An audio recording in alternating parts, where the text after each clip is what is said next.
નર્મદા જિલ્લાના દેડિયાપાડા તાલુકાના સોલિયા ગામે ટેકરા ફળિયામાં એક કાળજુ કંપાવી દે તેવી ઘટના સામે આવી છે. આજના સમયમાં મોબાઈલનું વળગણ એટલું ઘાતક થઈ શકે છે તેનો જીવતો જાગતો પુરાવો આ કિસ્સામાં જોવા મળ્યો છે. પત્ની મોબાઈલ જોતી હોવાની સામાન્ય બાબતે થયેલી તકરાર એ ઉગ્ર સ્વરૂપ ધારણ કરતા ઉશ્કેરાયેલા પતિએ પોતાની જ પત્નીની કુહાડીના ઘા ઝીકી કરપીણ હત્યા કરી નાખતા સમગ્ર પંથકમાં અરેરાટી વ્યાપી ગઈ છે. શું હતી સમગ્ર ઘટના? સોલિયા ગામના ટેકરા ફળિયામાં 50 વર્ષીય લક્ષ્મીબેન વસાવા તેમના પતિ રામસિંહ જાતરભાઈ વસાવા સાથે રહેતા હતા. ગત તારીખ 19/2/2026 રોજ બપોરના સમયે પતિ પત્ની ઘરે હાજર હતા. આ દરમિયાન લક્ષ્મીબેન મોબાઈલ વાપરી રહ્યા હતા અથવા જોઈ રહ્યા હતા, જે બાબતે પતિ રામસિંહ સાથે બોલાચાલી થઈ હતી. વાત વણસતા ઝઘડો ઉગ્ર બન્યો હતો અને રામસિંહે આવેશમાં આવી જઈ માનસિક સંતુલન ગુમાવ્યું હતું.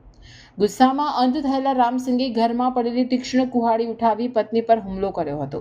તેણે લક્ષ્મીબેનના જમણા કાનના ભાગે અને કાનની પાછળના ભાગે કુહાડીના એક પછી એક જીવલેણ ઘા ઝીકી દીધા હતા. હુમલો એટલો ગંભીર હતો કે લક્ષ્મીબેન લોહીલુહાણ હાલતમાં ત્યાં જ ઢળી પડ્યા અને ઘટના સ્થળે જ તેમનું કરુણ મોત નીપજ્યું હતું. ઘટનાની જાણ થતાં જ ગામમાં સન્નાટો વ્યાપી ગયો અને લોકોના ટોળે ટોળા ઉમટ્યા હતા. મૃતકના સંબંધી ચૈતરભાઈ અમરસિંહભાઈ ગૌરીએ તાત્કાલિક પોલીસને જાણ કરી. પોલીસ કાફલો ઘટના સ્થળે પહોંચી મૃતદેહનો કબજો લીધો અને પોસ્ટમોર્ટમ માટે હોસ્પિટલ ખસેડ્યો હતો. પોલીસે આરોપી પતિ રામસિંહ જાતરભાઈ વસાવા વિરુદ્ધ હત્યાનો ગુનો નોંધી તેને જેલના સળિયા પાછળ ધકેલી દેવાની કાયદેસરની કાર્યવાહી હાથ ધરી છે.